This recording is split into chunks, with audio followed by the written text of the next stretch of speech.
जय हिंद दोस्तों, नमस्कार। आप सभी का बहुत बहुत स्वागत है। एक और मजेदार और बहुत ही गंभीर वीडियो है दोस्तों, आज का वीडियो है ना। क्योंकि आज के इस वीडियो में गंभीर मतलब जैसे मतलब सही में गंभीर यार, मतलब यार जब गंभीर बोलता हूँ तुम सोचते हो यार ये गौरव भाई गंभीर कैसे हो जाएंगे। हाँ ठीक है, मतलब ठीक। वाकई में सीरियस वीडियो है। एक तो चलो स्टार्टिंग वाला पार्ट सीरियस नहीं है, पाकिस्तान की ठुकाई पिलाई वाला है। मतलब सऊदी वाला मैटर जो है बढ़ रहा है मिडिल ईस्ट में, यमन के साथ इनका। तो अब पाकिस्तानी इनको लग रहा है कि हम गए काम से, हम पहले जाएंगे। ठीक है। हुँ, तो एक तो हुँ, टॉपिक ये है, पहले ये देखेंगे हम लोग। सेकेंड पार्ट में दोस्तों सीजेपी ना, हाँ सीजेपी कॉकरोच जनता पार्टी। तो इनका जो ये अभी पार्टी तो खैर बनी नहीं है ऐसे, लेकिन खैर ठीक है। सीजेपी जो है, जो प्रोटेस्ट हुआ है कल, इसको लेके डीसी, अब मैं यही कह इसीलिए मैं कहता हूँ कि जब सरकार और पब्लिक के बीच में जब कम्युनिकेशन गैप जो काफी बढ़ जाता है ना, और सरकार जब पब्लिक के बीच पहुंचती नहीं है, अपनी नीतियों को लेके सही तरीके से बता नहीं पाती पब्लिक को, तो फिर वैक्यूम जो बनता है सर, उसमें नैरेटिव जन्म लेना शुरू कर देता है। उसमें फेक हुँ, नैरेटिव्स आते हैं। और आपके दुश्मन हो गए जो अंदर बैठे हैं, वो जो बाहर बैठे हैं, वो इसका भरपूर फायदा उठाते हैं। सरकार की गलतियां तो इसमें बिल्कुल है, ठीक है, क्योंकि आप लोगों तक जा नहीं पा रहे ठीक से। अब इसका कल जब ये मामला पूरा चल रहा था डीसी, पाकिस्तान के अंदर फेक नैरेटिव बनाना शुरू कर दिया लोगों ने सोशल मीडिया पे, कुछ इंडियन अकाउंट्स के द्वारा भी, कुछ अपने फेक नाम चेंज करके, कुछ पाकिस्तानी हैंडलर्स भी, कि इतने लोग मारे गए, इतने लोग मारे गए, देखो इतने लोगों को मार दिया पुलिस ने, ये कर दिया, ये भारत में हो। Fake fake news. ठीक है। कल सोशल मीडिया पे चल रहा था, आज इनकी मेन स्ट्रीम मीडिया चला रही है। ठीक है। तो इसके ऊपर थोड़ा चर्चा से आराम से बात करेंगे। मैं हो सकता है मेरा व्यू अलग हो, इसमें डीसी का व्यू अलग हो, आपका व्यू भी दोस्तों अलग हो, देखने का नजरिया। लेकिन एक परिवार में ऐसे ही होता है, अगर 10 लोग हैं और सभी लोग पॉलिटिकली मैच्योर है, तो सबका अलग अलग व्यू हो सकता है दोस्तों। इसका मतलब ये नहीं कि हम लोग गुत्थम गुत्था शुरू कर दें। ठीक है। तो देखो, चर्चा करते हैं आराम से वीडियो के लास्ट में। और डीसी पाकिस्तानी चलो। ये भी सोच रहे हैं कि यार पाकिस्तान भारत में तो यार चलो कॉकरोच जनता पार्टी सड़क पे उतर गई, ठीक है, पार्लियामेंट तक भी पहुंचने का प्रयास कर गए, और हमारे इधर हुँ, सुअर आवामी लीग जो है वो कब जगेंगे, वो कब उठेंगे। तो बड़ा बड़ा मजेदार वीडियो दोस्तों, वीडियो को अंत तक देखिए, आपको फुल मजा आएगा चलिए। और काफी कुछ आज चर्चा करने का मौका भी मिलेगा हम लोगों को। कमेंट सेक्शन में आप लोग जरूर से कमेंट कीजिए। बाकी अगर आप चैनल पे नए हैं, चैनल को सब्सक्राइब जरूर कीजिए, बेल आइकॉन को जरूर से प्रेस कीजिए, वीडियो को लाइक शेयर करना मत भूलिएगा। अब हालात खराब होना शुरू हो गए हैं। इसीलिए ईरान के मिनिस्टर को जिस भी तरह करके मिन्नत तरला करके बुलाया गया है पाकिस्तान, तो हालात जरा देखें कि किस तरफ जा रहे हैं। यमन के अंसारुल्लाह के तर्जुमान ने कहा है कि हमने सऊदी अरेबिया का जो समंदरी रास्ता है वो ब्लॉक कर दिया है। यानी बाबुल मंदब से जो सऊदी अरब का रास्ता बनता है, सऊदी अरब के वेसल्स या सऊदी अरब से तेल लेके जो वेसल्स जा रहे होंगे, यानी सऊदी अरब की जितनी भी इंपोर्ट एक्सपोर्ट है बाबुल मंदब से, वो बंद कर दी गई है। ये आप जरा अगर नक्शा देखें तो आपको ज्यादा बेहतर समझ आएगा कि एक तरफ अपनाए हरमुज है ऊपर, आप देख सकते हैं, और एक तरफ ये सूरत हाल है जो आपके सामने है कि इस तरफ से यमन ने ये वाला रास्ता भी बंद कर दिया है। मैं आपको ड्रॉ करके बताता हूं। तो ये है जी अपनाए हरमुज और ये है जी बाबुल मंदब। ठीक है। अब ये दोनों रास्ते सऊदी अरब के बंद हो गए हैं, यानी सऊदी अरब के पास अपनी एक्सपोर्ट्स जारी रखने के लिए या इंपोर्ट्स करने के लिए अब महज सुएज कनाल बची है। सो ऑन दिस साइड जो ईस्ट के सारे ममालिक हैं, यहां सऊदी अरब की तमाम एक्सपोर्ट बंद हो जाएगी। वहां से अगर वो इंपोर्ट करते हैं चीजें, वो भी बंद हो जाएंगी। ये ऐलान किया गया है बाकायदा। इस ऐलान के बाद ये खबर आती है जो मैं आपको भी बताता हूं। Trump MBS coordinating on action against होथीज।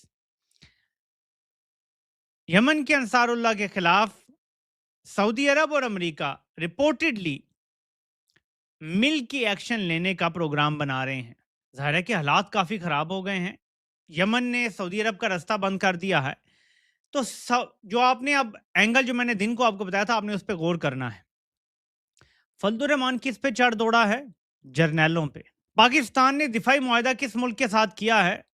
आपको पता है। वो कौन सा मुल्क है अब जिसके सारे रास्ते बंद कर दिए गए हैं और जो अब शदीद खतरे में है? और वो मुल्क पाकिस्तान से क्या एक्सपेक्ट करता है, ये आपको पता है। और क्या पाकिस्तानी जर्नैल फट्टू बने हुए हैं और अब अपने किए गए वादे पर पूरा उतरने के लिए तैयार नहीं है?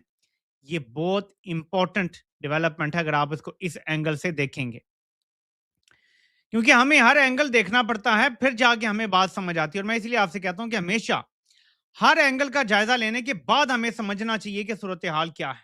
तमाम एंगल कैसे समझ आता है कि इधर मुल्ला चढ़ दौड़ा है, उधर एक दोस्त मुल्क का नाटका बंद हो रहा है, पाकिस्तान उनको वादे कर बैठा है कि जी आपका दिफा हमारा दिफा, हमारा दिफा आपका दिफा, हम जाने देंगे, हम फलां देंगे। और अब मैदान में उतरने का वक्त करीब आ पहुंचा है। अगर ये हालात ठीक नहीं होते, अगर ईरान का मामला सेटल नहीं होता और यमन के साथ भी मामला सेटल नहीं होते, तो पाकिस्तान चाहते ना चाहते हुए भी इस जंग में ड्रैग हो जाएगा। जो जर्नैलों ने एक पॉन्जी स्कीम लॉन्च की थी कि हम इस कॉन्फ्लिक्ट का फायदा उठा के और दिफाई मुआहदा करके कुछ डॉलर और कुछ तेल हासिल कर लेंगे, डॉलर तो कुछ मिल गए, लेकिन जब असल चीज सामने आएगी, जब हकीकत में वो करना पड़ेगा जिसके आपने वादे किए हैं, तो फिर सूरत हाल खराब हो जाएगी। सर बलूचिस्तान और केपी की जो ग्राउंड रियलिटी है वो हम टीवी पे भी नहीं बयान करते। टू बी फेयर, जो वहाँ पे एक एक्चुअल में इंसर्जेंसी वाली कैफियत है बहुत सारे डिस्ट्रिक्ट्स में, वो किसी के काबू में नहीं है इस वक्त। और एक्चुअल में तो नेशनल कॉज तो ये होनी चाहिए कि सारे मिलके एक ही आवाज उठाएं। एक इस वक्त होना एक ही चाहिए आवाज कि उठाएं। हमने बलूचिस्तान में और केपी के में अमन लाना है। सर बलूचिस्तान और केपी की जो ग्राउंड रियलिटी है वो हम टीवी पे भी नहीं बयान करते।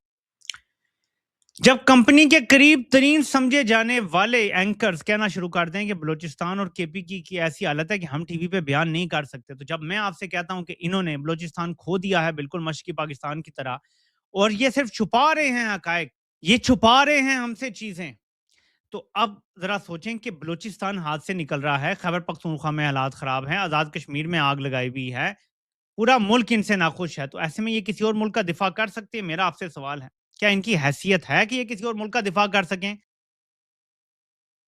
काकरो हाँ, अब काकरोच काकरोच जनता पार्टी पे आने से पहले थोड़ा सा यहाँ वाला पे डीसी, यार डीसी कब जाएंगे यार? अभी तुम्हारे वाले में मैंने देखा कि वहां पे एक बंदा कह रहा था कि हमें तो JF-17 उड़ा के यमन पे हुतीस पे जो है 2-4 JF-17 जो है वो उड़ा के जो है जिन्ना का रूब वाला मिसाइल मार देना चाहिए। हाँ, तो कब कब करेंगे यार ये लोग यार? समझ में नहीं आता इनका। अच्छा, मैदान में उतरने के नाम से फट गई इनकी।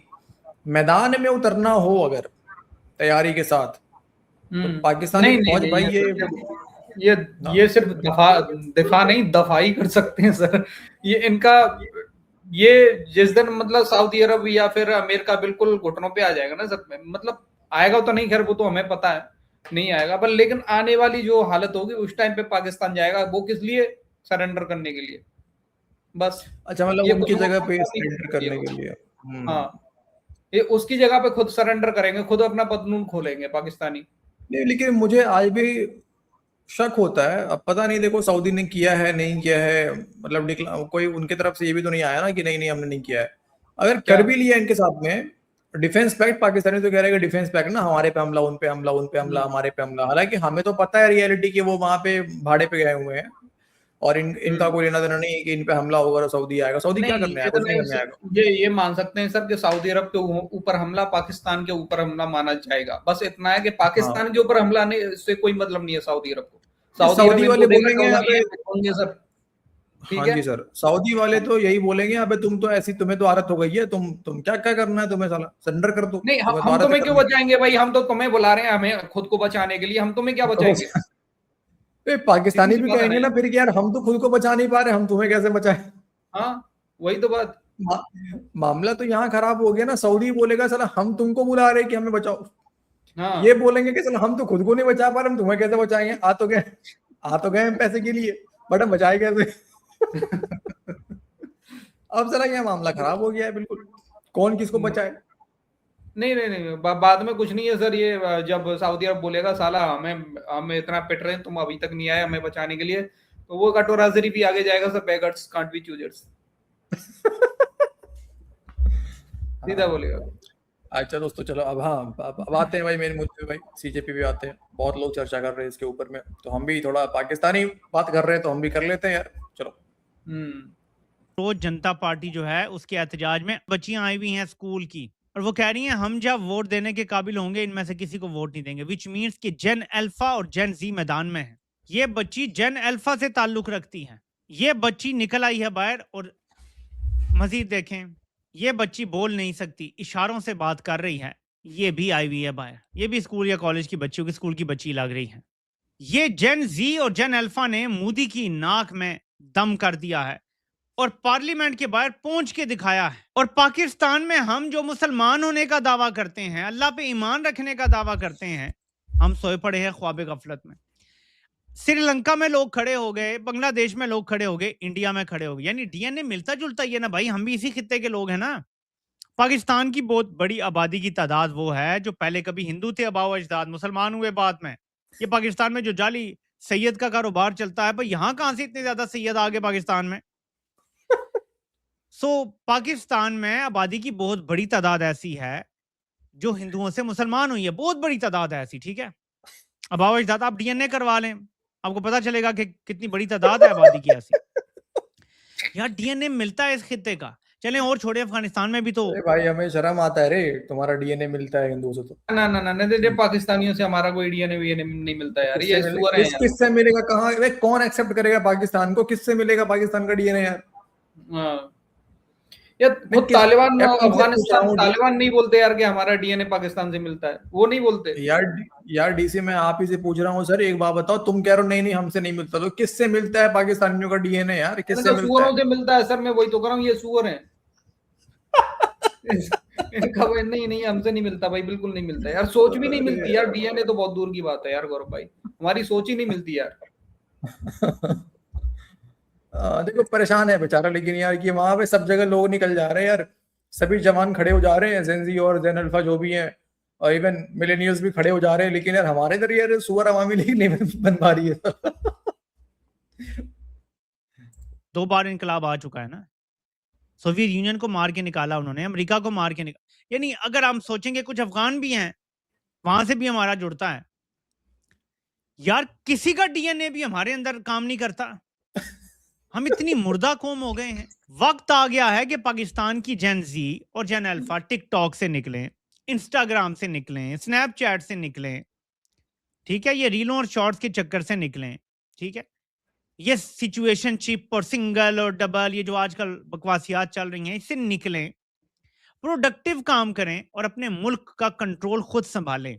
जेन जी और जेन अल्फा की जिम्मेदारी है। ये जंग शुरू इमरान खान ने मिलेनियल्स के साथ मिलकर की है। मिलेनियल्स ने इस जंग का आगाज कर दिया है, अकेले जीत नहीं सकते मिलेनियल्स। वजह, जब तक किसी मुल्क की नौजवान तरीन आबादी नहीं खड़ी होती, बांग्लादेश में भी हुआ नौजवान तरीन आबादी खड़ी हुई, अब इंडिया में नौजवान तरीन आबादी खड़ी हो गई है। आज बड़ा खौफनाक वाकया ये हुआ कि दिल्ली में, न्यू दिल्ली में, जो कि दारुल खिलाफा है ज़ाहिर है, वहाँ पे 21 हलाकतें हो चुकी हैं। काजी साहब देखें, इसका एक बैकग्राउंड है, क्योंकि जो भारत है, देखा दोस्तों, देखा ना आपने। तभी मैं कहता हूँ कि जब आप नैरेटिव बनाने का किसी को मौका दोगे तो यही होगा, बढ़िया फेक नैरेटिव्स बनेंगे। नहीं देखो मुझे पाकिस्तान से ये कोई प्रॉब्लम, डीसी मुझे कोई इनसे ये नहीं है कि ये झूठ तो देखो बोलते हैं, और ये दुश्मन है सर, ये करेंगे गलतियां सर, यहाँ पे सॉरी, दुश्मन है तो करना भी चाहिए, हमारी सरकार की है। मैं कह रहा हूँ सर, दुश्मन है तो उनको करना चाहिए, बढ़िया है, वो अपनी जगह सही कर रहे हैं, लेकिन सर मैं तो ये कह रहा हूँ, हमारे लोग पता कब एक्टिवेट होते हैं, वो होते हैं सर जब ये इलेक्शन का टाइम आता है, उस टाइम पे एक्टिवेट होते हैं हमारे यहाँ पे, ठीक है यार। एक बात बताओ ना, बीजेपी अपना मीडिया सेल में लगा हुआ है, 3rd क्लास का मीडिया सेल उसका, कांग्रेस पार्टी, विपक्ष पार्टी जो भी है, वो अपनी अपनी मीडिया सेल में लगी हुई है, सब अपना अपना नैरेटिव बना रहे हैं। देश का कोई नैरेटिव है? आज डीसी, अगर हमारे जवान पीओजेके में एरिया भी कैप्चर कर लेना, बता रहा हूं सर, मुनीर अगला मेडल पहन लेगा और हम नैरेटिव नहीं बना पाएंगे। बिल्कुल सही बात है, बिल्कुल इस चीज को हम भी मानते हैं। वो मुनीर यही बोलेगा, सर हमने लाहौर को बचा लिया, देख लो। नहीं तो भारत तो लाहौर पे आ रहा था कब्जा करने के लिए, आ रहा था, वो नैरेटिव बना के मेडल पहन लेगा, लेकिन हम जमीन कब्जा करने के बाद भी, हम अपना ही जमीन कब्जा क्या करना है, अपना जमीन लेने के बावजूद भी हम नैरेटिव नहीं बना पाएंगे उनके खिलाफ,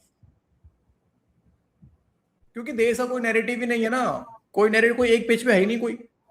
पहले नंबर तो हमारे देश के अंदर बैठे हुए कुछ लोग बोलेंगे, अरे वो तो हमारी जमीन थी, इसमें सेलिब्रेट करने की क्या जरूरत है। जो वही कह रहा हूं, हमारे नैरेटिव खुद ही अपने अंदर खत्म हो जाते हैं भाई।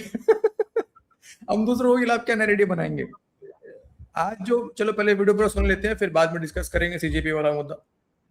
उसमें एक गैंग है और वो 10 रुकनी गैंग है, और उसके गैंग के जो गुमाश्ते हैं उसमें जो सरगना है वो तो मोदी है, लेकिन उसके नीचे जो है वो अमित शाह है, और उसमें आगे देखा जाए राजनाथ है, उनके चीफ जस्टिस हैं और चीफ इलेक्शन कमिश्नर हैं, और हरमिंदर प्रधान जिसके खिलाफ ये पूरा जो है वो जंतर मंतर में एक बड़ा वहाँ पर जो है वो एक एहतजाज हो रहा है। ये आज का नहीं है, ये पेपर लीक से शुरू हुआ था, ये वोट चोरी से शुरू हुआ था, और ये वहां पर हिंदुत्व सोच से शुरू हुआ था। चौकीदार चोर है के नारे लग रहे हैं, मैं सुन रहा था, तो उनको पुलिस जो है बाकायदा तशद्दुद का निशाना भी बना रही है, वहां पर फायरिंग भी हो रही है, वहां पर हलाकतों की तादाद ज्यादा हो चुकी है, ब्लैकआउट हो चुका है, गोदी मीडिया बिल्कुल खबर नहीं दे रहा, जो सोशल मीडिया है वहां पर उसको भी फायर जो वाल है उसके जरिए बिल्कुल महदूद कर दिया गया है। लेकिन हालात बहुत कशीदा है, पूरे मुल्क के अंदर कैसा इस वक्त हंगामे फूट पड़े हैं। 1000 तालिब इल्म लापता हैं, और वहां पर ये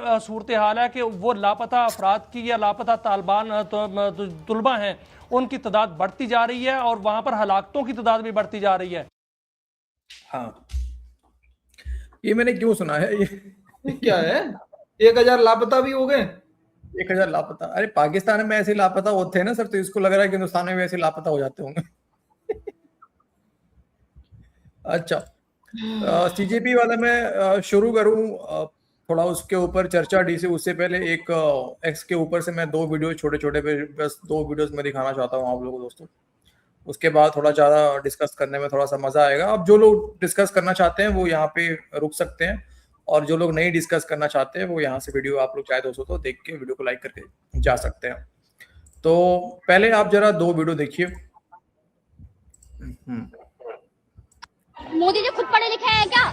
उन्हें परीक्षा का पी नहीं आता होगा, एजुकेशन का ई नहीं आता होगा, और बकवास करने के लिए आ जाते हैं। बुरा ना माने, बट क्या आपको नीट का एग्जाम फुल फॉर्म पता है आपको? क्योंकि आप भी यहाँ पे आए हो नीट का मुद्दा उठाने के लिए, क्या आप नासा एलिजिबल करके कुछ फुल फॉर्म है? वो बात अलग है, नासा नहीं कह रही है, वो भी नेशनल कह छोड़ते रही हैं। है। जैसे कि आप कौन से वोट करते हैं यहाँ पे? बीएससी। आपको सीबीएसई बोर्ड। आपको सीबीएसई का फुल फॉर्म पता है?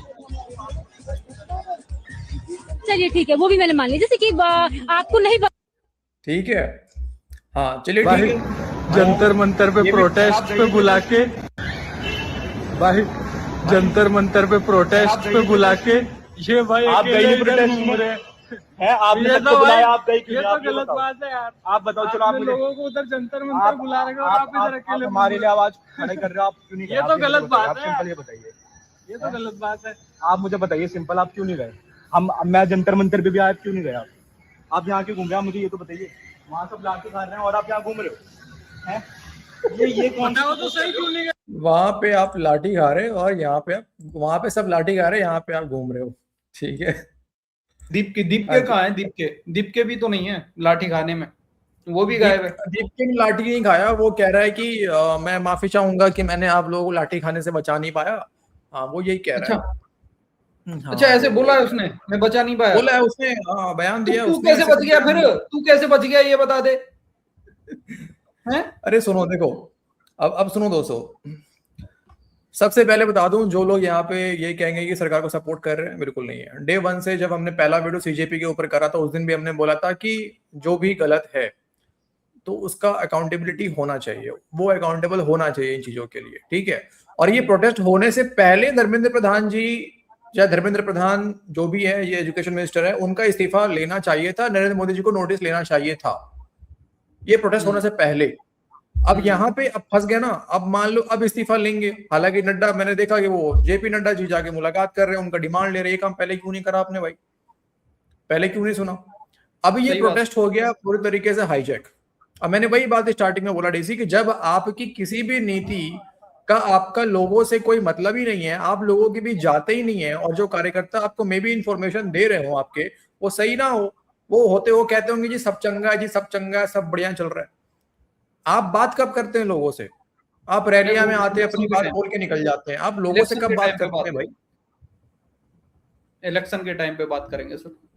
अभी बात भी कहाँ करते हैं यार? 2-4 लोगों से हाथ ऐसे मिलाते हुए निकल जाने से वो बात होता है कोई? वो नहीं कौन सी बात फिर भी होती है? मतलब इलेक्शन टाइम पे ही थोड़ा सा एक्टिवेट होते हैं, थोड़ा सा, नहीं तो बाकी के दिन सोते ही रहते हैं सर। हाँ, और कोई काम नहीं करना है सरकार की तो यहाँ पे 1000 लापरवाहियां हैं। मैं वही कह रहा हूँ, धर्मेंद्र प्रधान को इस्तीफा बहुत पहले ही दे देना चाहिए था, ये सारा मुद्दा उठने से पहले। ठीक है, अरे सिर्फ आप धर्मेंद्र ऐसे प्रधान को नहीं यार, ये बार बार में एथेनॉल को लेके जो आता है नितिन गडकरी, इसको भी दे देना चाहिए यार मेरे हिसाब तो से। वो तो ट्रांसपोर्ट मिनिस्टर पेट्रोलियम है, वो मिनिस्टर इतना तो है नहीं, बोलने का मतलब ही नहीं अगर बनता तुझे उनसे। शौक है पेट्रोलियम मिनिस्टर बनने का तो तू ऐसा काम कर, तू ये वहां से ईगो, इस्तीफा दे दे। अहंकार सर, अहंकार आ चुका है इन सब के अंदर में। ये एक रियलिटी है। आप मंत्रालय बदल दोगे लेकिन उसको कैबिनेट से बाहर नहीं करेंगे आप। ठीक है, आप मंत्रालय बदल दीजिएगा इनका, लेकिन कैबिनेट से इनको बाहर आप नहीं करेंगे। क्यों? हमारे इधर कल्चर, क्यों कल्चर नहीं है भाई? वो बैठ के कुछ भी काम करता रहे, आप वो बाहर नहीं होगा, ये क्या मतलब है? नहीं फिर तो ऐसे पहली तो बात पब्लिक तो भी किसी दिन भाई साहब गुस्से में आके बोल दे कि हमारे यहाँ पे भी ये कल्चर नहीं है ऐसी पार्टी को बार बार हमें वोट देने की। बिल्कुल, फिर बिल्कुल। रोते रहना फिर सिर पकड़ के। आप किसी मुद्दे, अच्छा मोदी जी कुछ किसी मुद्दे पे बोलते ही नहीं है, ऐसे किसी को बर्थडे विश कर रहे होते हैं, किसी को कुछ कर रहे होते हैं, लेकिन मामला जो देश का है उसके ऊपर बात ही नहीं कर रहे होते हैं। ट्रम्प को सर थोड़ा सा तारीफ कर देने तो फिर देखना बस। तो अभी बोलेंगे भाई सर ये क्या मोदी चल रहा है? ठीक है, तो मैं तो भाई रियली में बता रहा हूँ, मैं बता दूं, मैं खुद बीजेपी सपोर्टर हूँ। हर इंसान किसी ना किसी को वोट देता है, मैंने बीजेपी को वोट दिया है, राइट? हर इंसान तो किसी न किसी को वोट देता है ना भाई, जो 18 साल के ऊपर हो गए। मैंने दिया है वोट, लेकिन मैं बोलने की दम रखता हूं जब यहाँ पे गलत हो रहा है तो मैं चाट नहीं रहा हूं। ठीक है, दूसरी बात आते हैं सीजेपी के ऊपर में। अब सर सीजेपी का जो प्रोटेस्ट है ये हो चुका है हाईजैक पूरे तरीके से। ये अब केवल एजुकेशन के ऊपर नहीं रहा, अब ये पूरे तरह से हाईजैक हो चुका है। जो पिछले 2-3 दिनों में हम देखते आए, ये हो गया हाईजैक मामला। और ना मैं पहले दिन से इस सपोर्ट में था कि आप हड़ताल करके, आप वॉयलेंस क्रिएट करके, आप कुछ ऐसे करके मान के अब सत्ता बदल देंगे, पार्लियामेंट गिरा देंगे, पता नहीं धमकियां दे रहे हैं यार कई जो प्रोटेस्ट में लोग आ रहे हैं, ये कर देंगे, वो कर देंगे, नेपाल बना देंगे, ऐसी ऐसी बातें चल रही हैं यार, जो कि मैं नहीं देखना चाहता अपने देश के अंदर। यार कोई सड़क पे आके सत्ता बदले, मैं ये नहीं देखना चाहता। नेपाल में क्या नतीजा निकल गया? श्रीलंका में क्या तरक्की कर लिया भाई, जरा बताना मुझे। बांग्लादेश में क्या तरक्की हो गया ऐसा करके, जरा बताओ मुझे। अरे तरक्की सर नीचे से मालूम होती है गौरव भाई। पिछली बार हमारे यहाँ पे कांग्रेस की गवर्नमेंट थी, राज्य के अंदर विधायक कांग्रेस का था, केंद्र के अंदर बीजेपी थी। हमने समझा शायद यार इस वजह से नहीं हो पा रहा होगा, केंद्र में बीजेपी बैठी है, पैसा पैसा नहीं है, चलो ठीक है मान लेते हैं उस चीज को। आपने देखा था गांव का हालत हमारे का। अब सर हमारा विधायक भी बीजेपी का, राज्य के अंदर भी बीजेपी, केंद्र में भी बीजेपी बैठी है। घंटा वैसा का वैसा ही है भाई, सब पानी भरा हुआ है, तालाब बना हुआ है रास्ते में। तो वही मैं कह रहा हूं ना यार डीसी, वही बात मैं कह रहा हूं कि सीधी सी बात है, यहाँ पे कोई भी सरकार हो, ये बीजेपी हो, आपको हमारा हक है सर किसी न किसी को वोट देना। आज बीजेपी को दे रहे हैं, कल नहीं मूड होगा, कल आप कांग्रेस को दे देंगे, किसी और को दे देंगे। ठीक है, इससे तंग आ गए, यही करेंगे ना यार, इससे तंग आके उसको वोट दे देंगे, यही करेंगे। कोई तीसरी पार्टी आ गई, हम बीजेपी को नहीं देंगे, बीजेपी को नहीं देंगे। हाँ बोलो तंग आ गए तो। पर हाँ ये मैं ये नहीं बोल रहा मैं कांग्रेस को दे दूंगा मैं तो नहीं बोलूंगा भाई, पर हाँ बीजेपी को नहीं दूंगा। मैं इतना जरूर बोलूंगा, मैं बीजेपी को नहीं आप दूंगा। मतलब बीच में आप किसी को वोट नहीं देंगे, किसी को वोट नहीं देंगे, ठीक है? हाँ किसी को नहीं दूंगा। देखो ये भी बात है कि हर जगह खराब भी नहीं है। मैं ये भी बात मैं करूंगा कि क्या हर जगह बीजेपी खराब है? नहीं, हर जगह बीजेपी खराब भी नहीं है। बहुत जगह काफी काम भी हुए हैं, बहुत जगह काफी काम करा है। अगर आप सही मायने में देखो और अपना आंख खोल के देखो तो आपको कई जगह अच्छे अच्छे काम भी दिखेंगे, इसमें कोई डाउट नहीं है। लेकिन ये मेरे को प्रॉब्लम है, ये जो लापरवाही है ना, आप प्रोटेस्ट हैंडल नहीं कर सकते हो। कोई सालों साल से बैठा हुआ है प्रोटेस्ट, कोई बिल्कुल ही वॉयलेंस कर देता है। आपको समझ नहीं आता आपको करना क्या है, कब बात करना है। अच्छा फिर आप कोई नीति बनाते हो, लोगों तक उस नीति को पहुंचा नहीं पाते हो, लोगों को समझा नहीं पाते हो, साल साल प्रोटेस्ट चलता है, फिर वापस ले लेते हो उसको। फिर बनाया ही क्यों था भाई आपने? ठीक है, तो ये लोगों के साथ ना कम्युनिकेशन इनका बिल्कुल बेकार है। प्रॉब्लम यहाँ पे है, लोगों के साथ इतना कम्युनिकेशन बेकार है। लोगों की ये सुन नहीं रहे, अहंकार में आ चुके हैं कि नहीं मैं कुछ चेंजेस नहीं करूंगा, बदलाव नहीं करूंगा, यही चलता रहेगा। अगर इथेनॉल का मुद्दा गंभीर है, गरमाया हुआ है, तो आप प्रॉपर तरीके से प्रेस कॉन्फ्रेंस, आपका मंत्रालय 2-3 बड़े मिनिस्टर बैठ के बकायदा अच्छे से प्रेस कॉन्फ्रेंस करके समझाएंगे तो लोगों को। आप तो बताएंगे कि हाँ भाई ये है, ये है, ये है, आपको प्रॉब्लम हो तो आप ये कीजिए। र्यूमर्स क्यों फैलने देते हो यार? बीच बीच में बात तो किया करो लोगों से, बात ही नहीं करते हैं आप लोग। प्रधानमंत्री मोदी जी कुछ बात ही नहीं करते हैं यार। नहीं, मंत्रालय के लोग आगे क्या समझाएंगे सर? है तो है, प्रॉब्लम नहीं हो रहा है क्या? ये बताओ, लोगों को प्रॉब्लम नहीं हो रहा है ना प्रॉब्लम यार। अब वो किस चीज से हो रहा है, मैं ये चीज की नहीं बोल रहा, एथेनॉल से हो रहा है कि पानी से हो रहा है? पानी से भी हो रहा है, ये टैंकों के नीचे पानी होता, पानी से हो पेट्रोल रहा है पंप प्रॉब्लम। वालों की भी इसमें देखो, पेट्रोल पंप वालों को भी सर मौका मिल जाता है ना भाई, हाँ वही चीज। वो भी तो मिलावट करते हैं। नहीं, बात ये है ना, सब मंत्रालय वाले आके तो बोलेंगे हमने तो E20 के लिए बोला है, हमने थोड़ी ना पानी मिलाने के लिए बोला है। अब बताओ किसको किसको पकड़ोगे आप?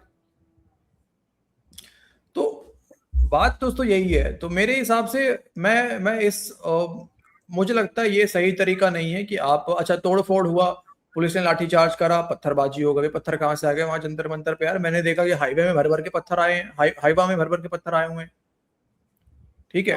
तो मेरे हिसाब से सीजेपी प्रोटेस्ट हाईजैक हो चुका है, और अब यहाँ पे तो अब बीजेपी के लिए तो ये और अहंकार आ गया सामने कि अब ऐसे स्थिति में अगर मैं इस्तीफा दे देता हूँ, धर्मेंद्र प्रधान की बात कर रहा हूँ, फिर वो बोलेंगे ये तो फिर ट्रेंड सेट हो जाएगा भाई, फिर और सड़क पे लोग आएंगे, भाई तुम भी इस्तीफा दो, तुम भी इस्तीफा दो, तुम भी इस्तीफा दो। तो क्या ये भी सही है? हाँ, तो एक ने तो बोला था ना कि पहले धर्मेंद्र प्रधान का नंबर है, फिर फलाने का, फिर मोदी का। तो ये चलता रहेगा, दिल्ली के लोग ऐसे ही परेशान पड़े रहेंगे, चलते रहो भाई ट्रैफिक पे ऐसे ही पहले से, और फिर सब मतलब एक बैन हो जाए सब कुछ। यही होगा सर, यही ट्रेंड सेट करना है। सही होगा। कल के डेट में विपक्ष पार्टी बैठेगी, वो खराब काम तो करेगी भाई। कोई भी पार्टी हो, सब वही काम करना है किसी को भी आके भाई साहब। कल लाठीबाजी है भाई, इसमें तो लेकिन कुछ लोग आगे इसका डिक्टेटरशिप है, ये तो कोई वो नहीं है फलाना ठिकाना। डिक्टेटरशिप देखनी है तो पाकिस्तान में जाओ बेटा, देखने के लिए पता चल जाएगा क्या होती है। और नहीं डीसी, अब इसका सॉल्यूशन क्या है ये भी थोड़ा सा जरूर डिस्कशन कर लें। आप लोग जरूर से कमेंट करके बताइए कि आप लोगों का क्या सॉल्यूशन है। क्या तोड़फोड़ करके सरकार चेंज करना सॉल्यूशन है? क्या नई सरकार आएगी वो अच्छा काम करेगी? अगर वो भी अच्छा काम नहीं करे तो क्या हम फिर तोड़फोड़ करेंगे? ये सॉल्यूशन मेरे नजर में तो नहीं है। अब सॉल्यूशन क्या हो सकता है? सॉल्यूशन ये हो सकता है कि सरकार लोगों की बात सुने, ठीक है, लोगों में एक यूनिटी आए, लोग जरूर प्रोटेस्ट करें लेकिन शांतिपूर्ण प्रोटेस्ट करें, और सरकार को बात सुनना चाहिए ऐसे प्रोटेस्ट का। और अगर आप नहीं सुनते हो फिर डेफिनेट सरकार के यहाँ पे अभी भी गलती है, और आगे भी अगर आप इसे सबक नहीं ले रहे हो देन फिर भाई बाहर ही जाओ, और कोई इलाज नहीं है आपका। अरे प्रोटेस्ट ही क्यों करने दो यार? मैं कह रहा हूँ प्रोटेस्ट ही क्यों करने दो? अब जब एथेनॉल पे जब बात अभी प्रोटेस्ट नहीं हुआ एथेनॉल को लेके, जैसे ही बात स्टार्ट हुआ था नीचे से सोशल मीडिया पे, तभी आओ जवाब दो लोगों का। हाँ, आजकल तो सोशल मीडिया पे ट्रेंड सेट हो जाता है ना भाई, लोगों के अंदर क्या चल रहा है, लोग किस चीज पे ज्यादा डिस्कस कर रहे हैं। मेन स्ट्रीम मीडिया का भी रोल बहुत है डीसी यहाँ पे। मेन स्ट्रीम मीडिया भी ना हमारी बहुत घटिया है यार। मेन स्ट्रीम मीडिया के पास में इतना टाइम नहीं है सर, उनको हिंदू मुसलमान करने दो यार। हाँ, एक्चुअली में उनको दिन भर सुबह शाम इसी करने में लगे रहना है। हाँ, कहाँ मंदिर टूट रहा है तो कहाँ मस्जिद टूट रहा है। ठीक है यार, वो सब भी अपनी जगह मुद्दा है, लेकिन आपके पास और कोई मुद्दा नहीं है। नहीं उनके लोगों की बात मेन स्ट्रीम में आप ही रखोगे ना, तभी तो वहां से सरकार पे दबाव बनेगा। इनको बस क्या कहते हैं, टीआरपी, इनको बस टीआरपी के पीछे भागे रहना है सुबह शाम यार। घटिया काम। खैर दोस्तों देखो, बहुत बड़ा वीडियो आज हमने पहली बार इतना बड़ा वीडियो किया है। अब मुझे नहीं पता आप वीडियो को अंत तक देख रहे हैं कि नहीं देख रहे हैं, लेकिन हो सकता है मेरे सोच से आप अग्री ना करें, हो सकता है डीसी की सोच से आप अग्री ना करें। आपके पास कोई और सोच है आप जरूर से कमेंट करके बताइए आप क्या सोचते हैं इन मुद्दों में। लेकिन हम बिल्कुल यहाँ पे अनबायस्ड हैं, हम ना सरकार के साथ हैं और ना ही हम तोड़फोड़ वाले प्रोटेस्ट के साथ है। सीधी सी बात है। हाँ, प्रोटेस्ट जरूर होना चाहिए, शांतिपूर्ण ढंग से प्रोटेस्ट हो, यूनिटी के साथ प्रोटेस्ट हो, ताकि सरकार के ऊपर दबाव भी बने। और मेन स्ट्रीम मीडिया का भी रोल यहाँ बहुत जरूरी है, ताकि सरकार पे अब मेन स्ट्रीम ना भी रोल अदा कर पाए, ना भी रोल अपना सही से कर पाए यार, तो फिर सोशल मीडिया तो है ना, डिजिटल मीडिया तो है ना, वहां से करेंगे यार। ठीक है, तो बाकी आप लोग बताइए आप लोग क्या सोचते हैं इस बारे में, ठीक है। हाँ, लेकिन मैं चाहता हूं ऐसा कोई भी वैक्यूम क्रिएट ना हो, सरकार कोई भी सरकार हो यहाँ पे सेंटर में, सरकार और लोगों के बीच, ताकि इस वैक्यूम का फायदा बाहरी ताकत भी उठाएं और अंदर बैठे जो लोग हैं जो बाहरी ताकत को मदद करते हैं वो इसका फायदा उठाएं, जो कि अभी उठाया जा रहा है। मेरा बस इतना कहना है। जो आपने देखा यहाँ पे कैसे फेक न्यूज जो है पाकिस्तानी फैला रहे हैं। करेक्ट। ठीक है, तो दोस्तों आज की इस वीडियो में इतना ही है। वीडियो को अंत तक देखने के लिए आप सभी का बहुत बहुत धन्यवाद। अपना ख्याल रखिए, कमेंट कीजिए, चैनल पर नए हैं सब्सक्राइब जरूर कीजिए। जय हिंद दोस्तों। जय हिंद वालों।